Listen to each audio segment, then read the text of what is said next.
Албан ёсны тоогоор Дундгой аймгийн нийт газар нутгийн 16% нь лицензд олгогдсон гэдэг ч өнөөдөр бодит байдлаар үүнээс хэд дахин их газар ухагдан сэндэжлэгдсэн байна.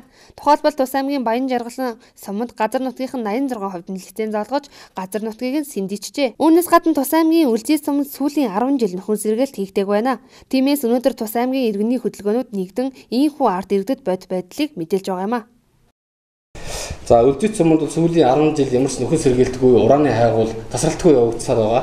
Энд бол одоо Тоноп 3 сайхан гэсэн хоёр компани одоо ураны хайгуул явуулсан. За албан бус мэдээлэлээр бол бидэнд бас хүм мал энэндээс одоо хордоод байгаа гэсэн ийм бас мэдээлэл ирээд байгаа.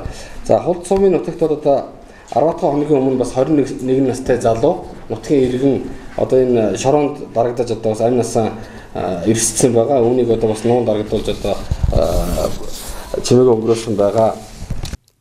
Цагаан дэлэг сумын ундны усны нөөц болох газарт хараат уул цайр төмрийн ордор татах усны хайгуул хийх зөвшөөрлийг тухайн үеийн аймгийн засаг дарга Төрбат 2008 онд бүгд найрамдах Хятад ард улсын Шинжээн орд хувьцаат компанид олгосон байна. Үүнийг нь ард иргэд эсэргүүцсэн хэдий ч үр дүнд хүрэлгүй дээрх компани Цагаан дэлгэр сумын ундны усны нөөцдөр 10 цоныг бий болгожээ. Тус цоног нь хизээмэдгүй энэ аймгийн ундны усгүй болох аюулыг дагуулж байгаа юм а.